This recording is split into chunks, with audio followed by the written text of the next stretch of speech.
Do you feel like your business is running your life instead of the other way around? I'm Roy Castleman. I built multiple seven-figure companies, worked across continents, and coached high-performing entrepreneurs. But I've also been completely burnt out. At one point, I was barely seeing my daughter, drowning in stress, and one step away from walking away from it all. That's when I made a decision to build a business and a life that works for me. The journey became Elevate 360, a system to help business owners reclaim their time, find their energy again, and get back in control, without sacrificing growth. And this podcast, Power Movers, is where I share real stories behind that shift. Each week you'll hear from entrepreneurs, founders, and leaders who've walked through the fire and come out the other side with clarity, courage, and a system that works. If you're ready to build a business that gives you more life instead of taking it away, you're in the right place.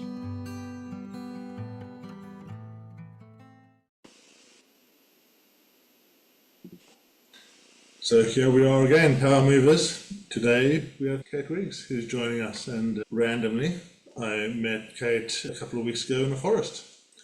And then I put her in an ice bath, and I think that was an experience, And she just went in and she was super calm, and it all kind of worked really well. And I was like, okay, all right. We got chatting. Kate is an entrepreneur. Now she is. She's taken that step, and I love that. I love it when people take that step. So we're going to have a conversation with Kate. We're going to find out a bit about her life. She might share some of the stories that she's got and tell us a bit more about herself. And then we're going to investigate how she's going forward. Kate does something quite amazing, which I'll let her share with you. So let me first of all introduce Kate. Welcome, Kate. Thank you for joining me. Hi, thank you for having me. I was really hoping you would introduce me so I didn't have to do it. Tell me just a little bit about... Okay, here's the first question. Let's make it easy. Yeah. You decided at some point a little while ago that you were going to be an entrepreneur. Tell me about that.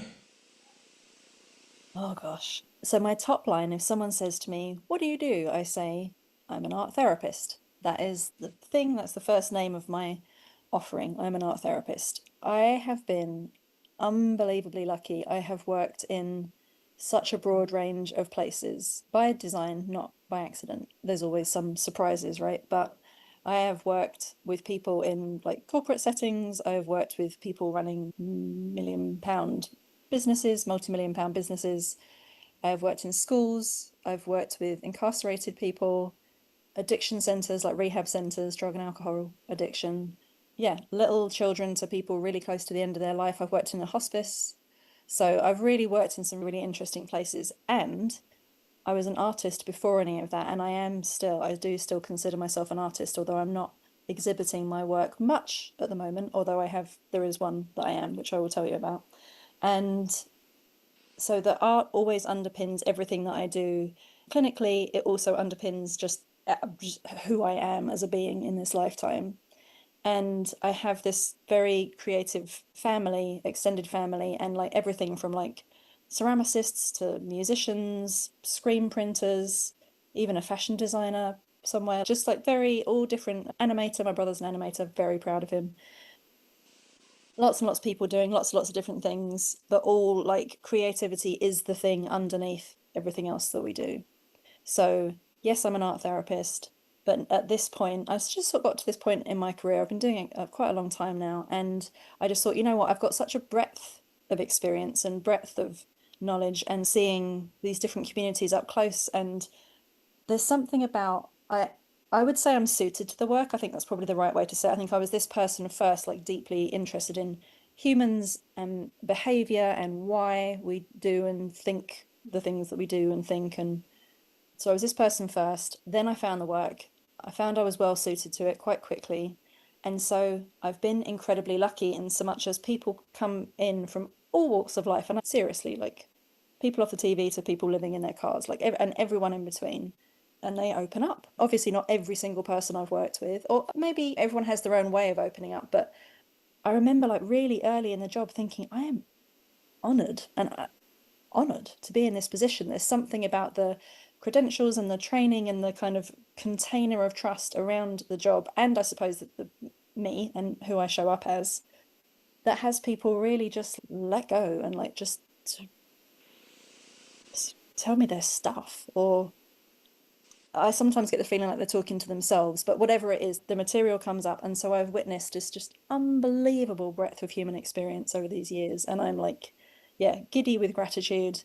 And I got to the point where I thought, you know what, I've got so much to share. I think I've already got more in here. I'm pointing to my head. I think I've already got more in here and in my body and everything just experientially than would even fit into, I don't know, a set of encyclopedias. So I first wanted to start trying to write stuff down just to get it out, to make sure it was like there that other people could access it. And then I have a friend of mine who's encouraging me to come out more and encouraging me to share this stuff more. And so I'm working towards building an online program, like an online school, if you like, where I can share the like introduction to art therapy skills and then everything else in between that people might be interested in. And yeah, I was just telling Roy before we started this that I woke up one morning last week or the week before, and the art therapy textbook that I've been carrying around in my head for literally like more than a decade was suddenly ready to be birthed. So I sat down and started writing. I paused for meals. That was about it. And it was done in 3 days. It was done, and I'm really pleased with it. So yeah, the stuff is taking shape one bit at a time, but that is who I am and that is what I do professionally, and that's yeah, also just who I am as a person. Amazing. Amazing. I guess I didn't know what to say. Now, let's go back. Let's go back to early, Kate. Let's go back to right to the beginning. Just tell us a little bit about you. Oh gosh. Born where? Born in South London, in Battersea. Started life there in a really, I loved it. I absolutely loved it. We moved to East London at a certain point, and I also very much love East London, but there's something about just that place, just south. Like my earliest memories are kicking a pile of leaves on Clapham Common, and I know how tiny I must have been because the pile of leaves is like as high as my head. So yeah, really lovely early memories in that bit of South London. And my our first ever the family home I was born into, my dad already had a working workshop as part of our house. That was like the thing they were looking for when they bought the place, somewhere that he could work because he already had a design company from pretty young. I would say, I inherited the kind of entrepreneur, definitely the creativity from my dad, but also the entrepreneurial thing. He was like, he just always used to say, I'm a terrible employee. He was like, don't ever, nothing wrong with it. It's fantastic for a lot of people, but it's just, there was something about his personality and his whatever idiosyncrasies that just, it didn't go well. He knew early. I consider myself, yeah, eminently unemployable. Yeah, exactly. I wouldn't want to put up with But me. yeah, even by the time I was born, he already had a functioning design business. I think it must have been pretty early days because he went back to graduate school in his 20s. Anyway, left school, barely educated, but at a certain point decided that he would do this industrial engineering thing. And yeah, so there was creativity like in our family home right from the beginning. So you went through growing up in London, going up through all those things, going through school, yeah, Yeah. all that, yeah, pretty happy, pretty friendly. Yeah, it was all pretty good. It was all pretty good. Oh gosh, I don't know what to say.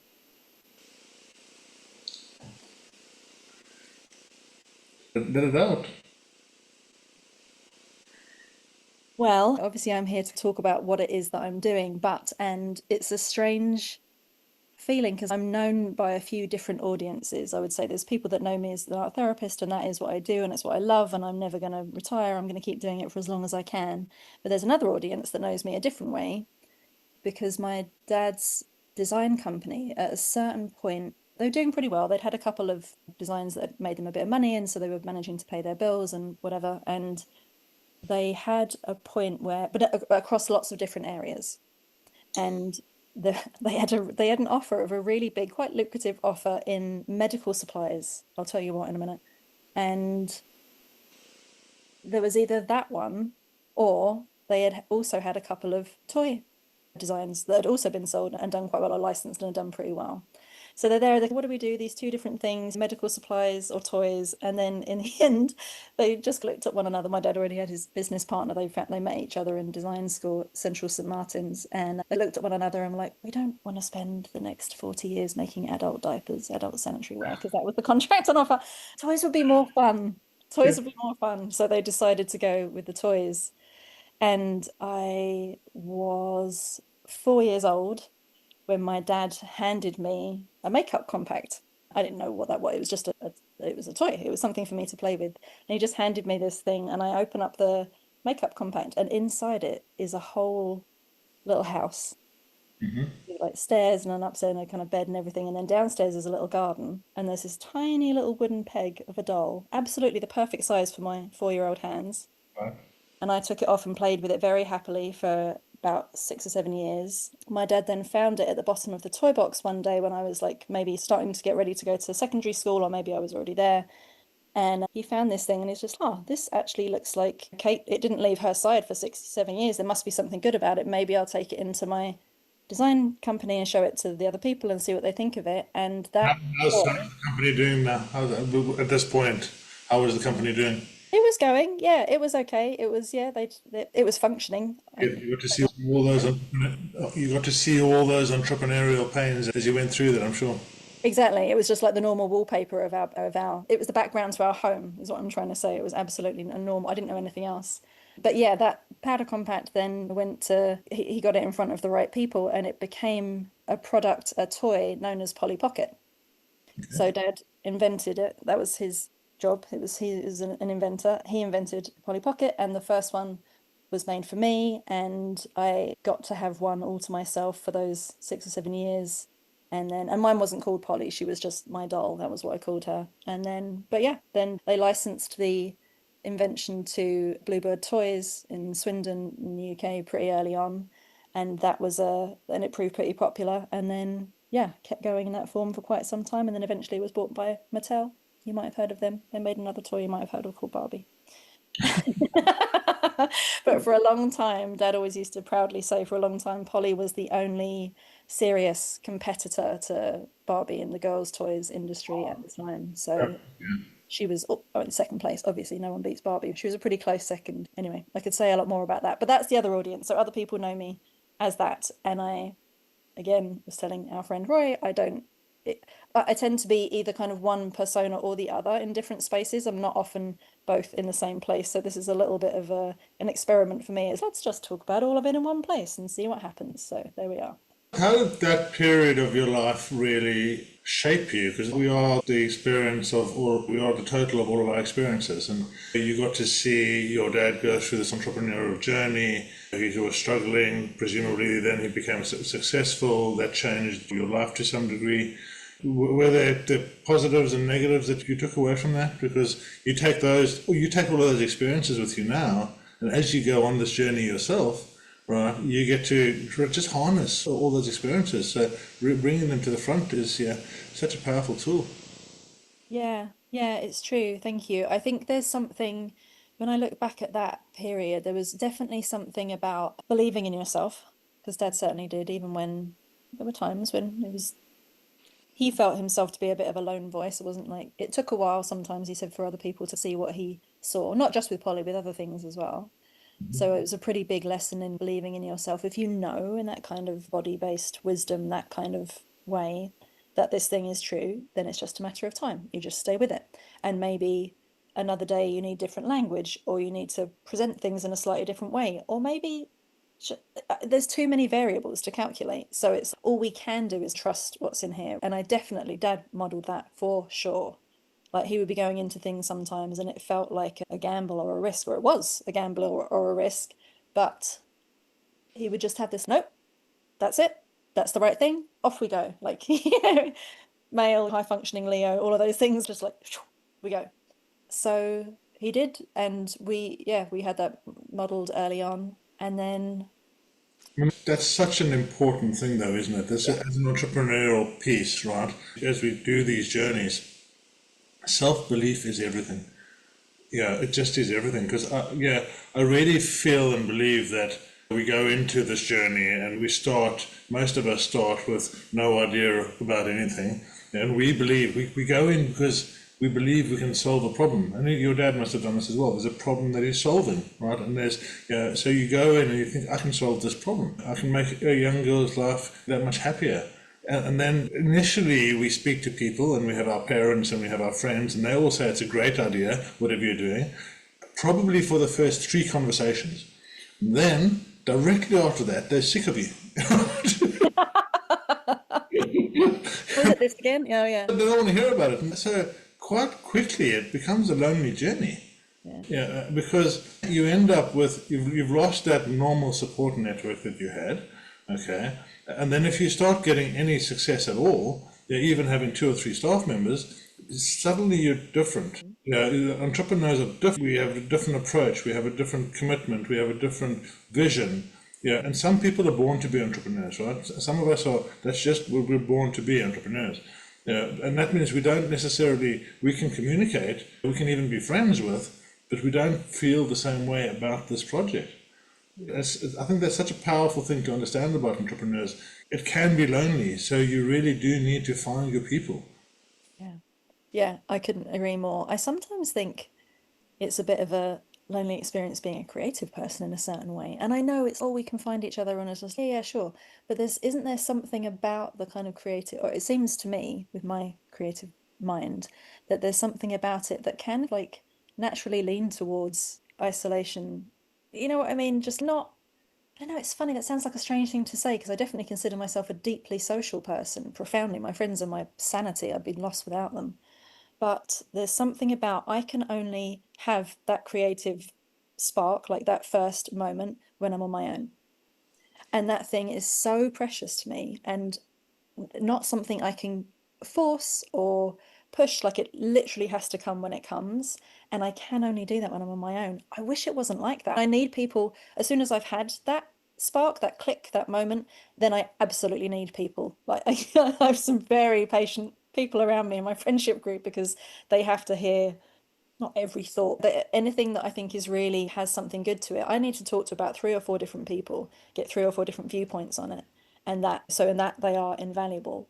And that first initial ignition moment, I've only ever experienced that on my own. The good stuff that stayed, it's always been on my own. So it's a funny paradoxical kind of experience. Like I absolutely need one and I absolutely need the other. And when I need one, I can't push myself to be in the other. And It's really, you really are making me think here because I've had this dual relationship with creativity. I've never considered myself a creative person. seriously? And just in the background, I drew a bee once when I was like 8 or something, and I was so proud of it. Yeah. And I wish I had the bee still, but but I can't look at a piece of paper and do what artists do. Yeah, and that's not creativity there. From an entrepreneurial point of view, I now consider myself very creative. Yeah, because I have to think through things in such a different way. It's just a different way. And I wonder if all entrepreneurs are creative in their own way. Yeah, and they just need to embrace that because it's only literally been the last probably initially I've got 3 IT companies. IT is not really so creative, no? Yeah, it's just not seeing it, not even being part of my radar until in the last 2 years, the last 3 years, people have been saying to me, "Yeah, but you are creative." And I'm like, okay, can I own that? Can I step into that role? And that's allowed me by stepping into it to be even more creative, and actually owning it. Yeah, I love that. It's something, just as you were talking, I was just like, oh yeah, it's that. Some people call it like lateral thinking, as in you might think directionally different from maybe how other people would think. There's another better example, but it was something related to kind of plant science. And it was like plants will grow in whatever direction. They don't have a preference, right? They'll just grow where the nutrients are, where the water is, where the soil is at the right consistency. They need to be held and supported, but they also need to have room literally for the new roots and the new plants, the new bits to grow off them. So there's something tremendously organic about it, and it feels like that type of thinking, the type of thinking that like associative thinking that can jump from thing to thing, is not actually as typical as I first thought it was. I thought everybody thought like that. And everybody had that kind of associative, oh gosh, I'm thinking of an example, but there's something here. You have these moments, right? Yeah, Where you say something and you're just like, huh? Why wasn't it obvious? yeah. It's a story of my life. Exactly. And that kind of sideways leap thing, which that was another thing with Dad. That was like his humor was very associative, if you can say it like that. There'd be something that would remind you of something else, that remind you of something else. And if you could get those things linked up quickly, we would just fall about laughing. It was I don't know, a firm grip of the absurd. That's what I always used to say, have a firm grip of the absurd. Go on. Tell me a fun memory of your dad. Because Oh he gosh. passed, didn't Yeah, last summer. There's so many. This is funny. This is a story that I wrote for I was saying before, Dad asked me, just before he passed, Dad asked me to write the family memoir, which I've been working on for, gosh, yeah, a couple, year and a half, maybe a bit longer now at this stage. And it's coming together, and there are so many stories. So anyway, it's quite nice to write these things down. And there was one that I was writing the other day, and it was, so Dad, for all his kind of creativity and being a musician and everything else, also had a deep love of science and physics in particular. And he had this kind of assumption that if my brother and I were there in the room and we didn't immediately glaze over, then he could explain these things to us, and he assumed that we would be able to understand. Or not assumed, but he didn't ever underestimate Cool. your understanding. So he didn't talk down to us ever at any age. He would always, you'll probably be able to wrap your head around this, and if not, I'll explain it differently, and off we go. What a blessing. Huh? What a blessing that is. Yeah, it was very cool. It was very cool. But in this one particular example, this is a true story. It was a Saturday morning, and we're all sat in Mum and Dad's bed, as we often did, with like tea and biscuits and stuff, and it was lovely. And then for some reason, Dad had just read this thing about, now I'm not going to get the physics correct, but there was something about the new theory that people have been talking about. That was if we understood space-time as a sheet instead of a whatever they understood it as before, then that would give us a lot more understanding. So like in the way that a sheet will be bent by the gravity of massive planets, then stuff light bends and all that stuff. But he was determined, we were maybe like 5 and 7 at the time, but he was determined he was going to explain this to us. So he was starting verbally, and we think maybe we got some of that. He's like, hang on a sec, I'll make you a model. And then the next thing I know, we've got, I think there were definitely and oranges, like tangerines, rolling around on the duvet on the bed sheet, and then there was maybe something else I can't remember. It was he's like picking up the bed sheet to show, look, it's like this. See the oranges, and they're doing. My brother and I were just wetting ourselves laughing. We're like, we have no idea what's going on. Actually, you know what? That's not true. It did explain it. Yeah. It did illustrate it really beautifully. And so it was ultimately a learning moment, but also it was just so funny. It was like this ridiculous man. Even at 7 years old, I'm like, this is ridiculous. But then there's another part that I think, well, imagine if they taught things like that in schools. Imagine if in the physics class you had to get hold of one corner of a bed sheet and whirl a load of oranges around, and everything was so like embodied. Yeah, that was a fun story. Cool. Okay, so now we're going to go a little bit more thoughtful, shall we? Almost always when an entrepreneur goes out and steps out into the world and says, I'm going to do this, there's a deeper reason for it, there's a deeper meaning. I love the stories of the step and go. This is my ice bath thing. And I know you have a particular story, and I don't know if you want to share it or not, that you've been through a lot in the last year and a half. How do you get to, now you're just on the cusp of creating something amazing, and you're going to share your own dream, you're going to share your own vision, you're going to help thousands of people. What was the thing that changed your mindset? I think at a certain point, I knew without any doubt that I could help people with their mental health, or whatever you want to call it, belief system, because I had helped myself. And there are a lot of books, whatever, things out there that say you can't therapize yourself. You can only do these things with other people. I don't know. I'm not here saying you can this or you can that. All I can say is, for my experience, I don't even know if I could tell you entirely what the catalyst was, but there was just a certain point late in my 20s or about to turn 30. It was like something snapped in my mind, is the best thing I can say. And it wasn't sudden, but it was still shocking in a certain way, because I suddenly would just, my thinking would get me to a place where I felt scared. And I'd be looking around, it's like, there's no external stimulus. There is no reason for me to be feeling scared right now. But I would feel like heart racing in my chest, panicking. I suppose you could call it a panic attack. I didn't have that language at the time. I don't know. And I had a few of these experiences, and somewhere there was just enough, I'd had just enough experience at that point of mental health and of these things, that I knew that I wanted to do whatever I could first before I thought about medication or any of that stuff. I really didn't want to go down that route, and I certainly didn't want it to be my first step. So I pieced together everything that I knew about the world so far. And in my personal life, I had quite some big changes around there. My kid's dad and I had broken up, and like life was suddenly looking quite different. And we make all these plans, and then life is what happens when we've made other plans. Life was fine. It was ticking along. But then, like I said, this like fear response started coming in, and like in some really odd places. Like I was out for a walk one day and I had this like kind of attack, and another time being sat in a theatre, so like really inconvenient times. And I was like, okay, I need to do something about this. So I searched around and I thought, what do other people do? What have I heard that works? And I knew that a lot of people had said that running was really good for your mental health, and I knew that a lot of people said that dogs were really good for your mental health. So in the same year, in the same moment, I got a dog and I started running, and then I ran with the dog.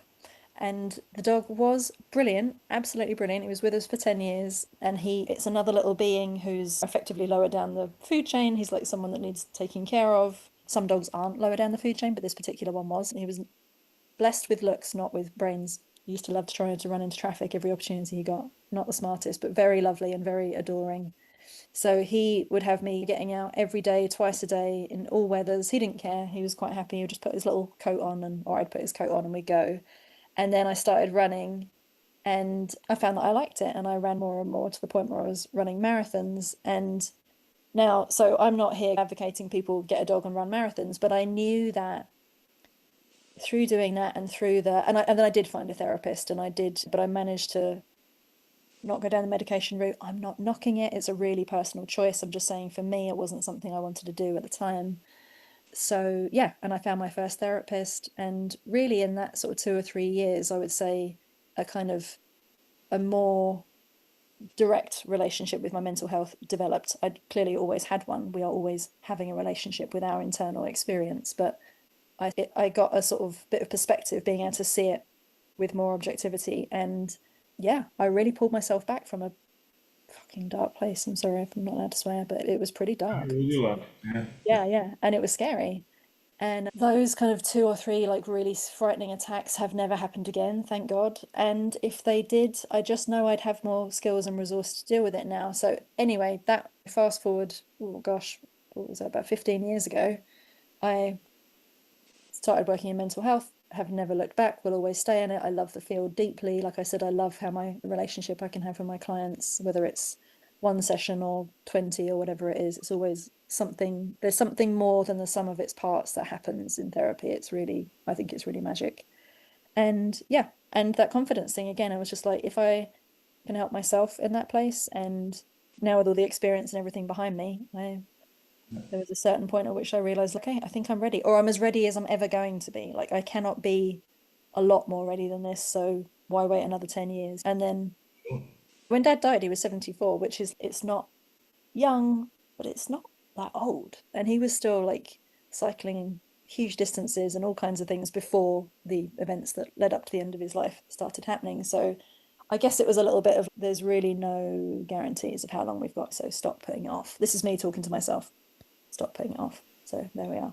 I shared with you a story from my early childhood, I was 19, and I'll say this in a weird way, I was luckily run over by a drunken driver.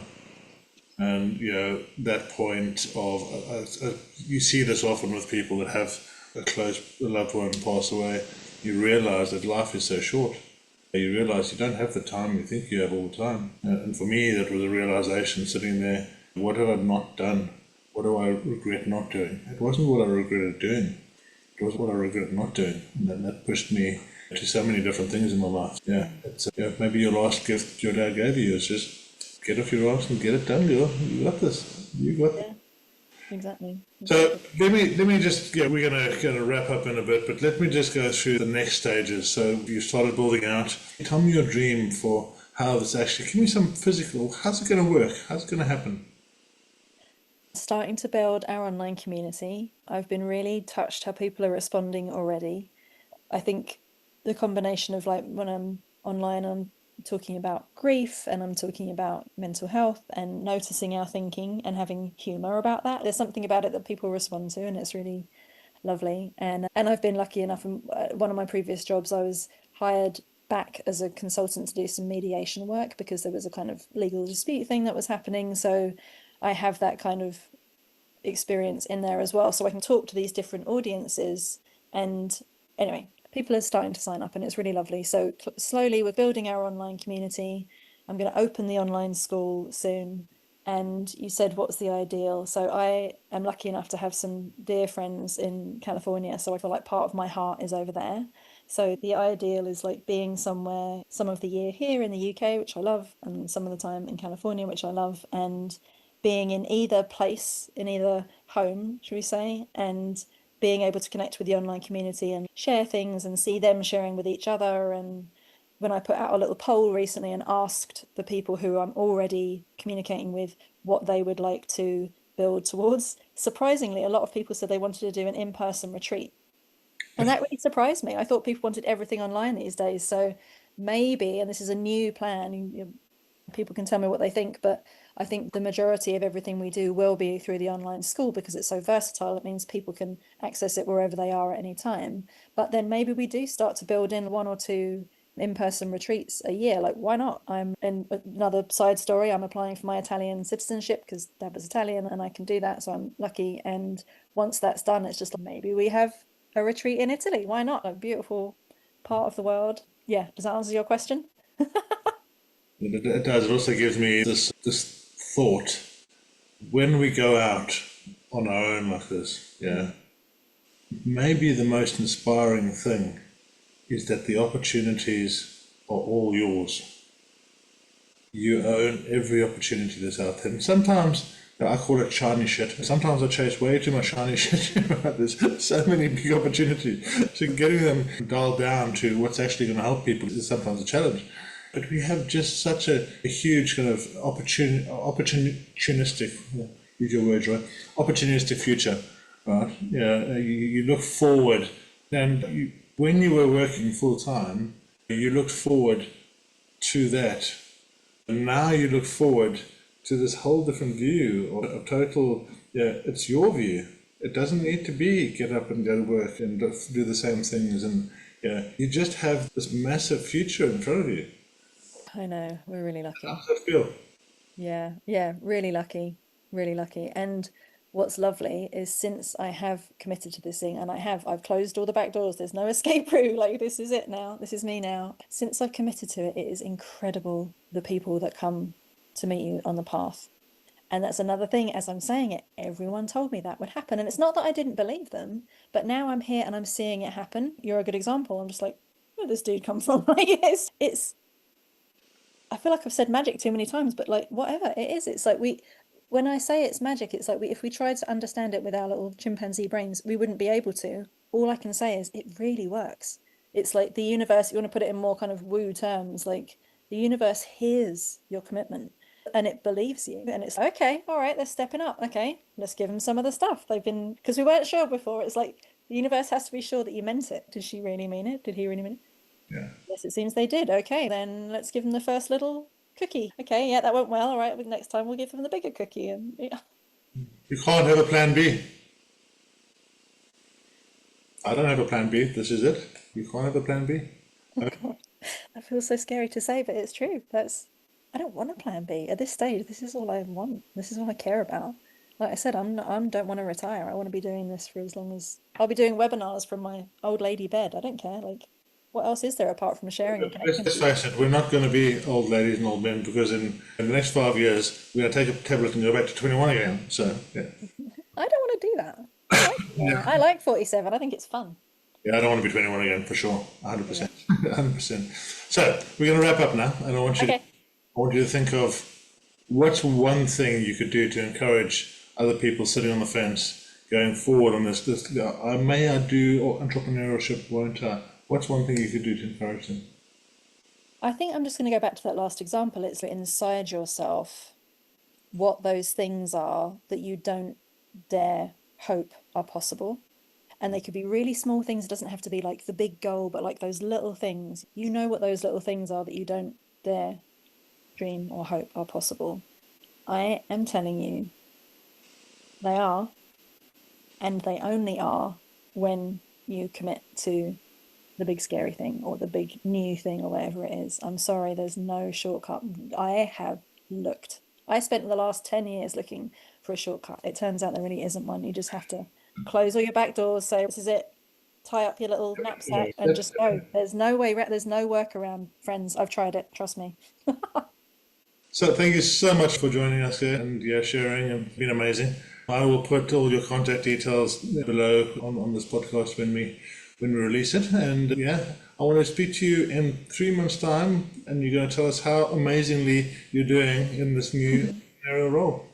All right, deal. Thank you so much. It was really fun, Roy. Thanks for listening to Power Movers, the podcast from All the Power, where our mission is to help business owners reclaim their time, reset their energy, and live the life they love. If this episode sparked something for you, your next step is simple. Take the fit check at allthepower.co.uk. It's a short clarity tool that helps you see where you are, what's getting in the way, and what might be possible if you have the right system. When you're ready, come and join the tribe. Power Movers starts with our signature framework called Elevate 360, a system built to help you escape survival mode, create structure, and move forward with power. Just remember, everything we share here is based on real stories, experience, and frameworks. It's not personal business advice. Always speak to a coach or advisor before making big decisions. Because in the end, it's about more than business. It's about building a life that you actually love. I'm Roy Castleman, and I'll see you in the next episode.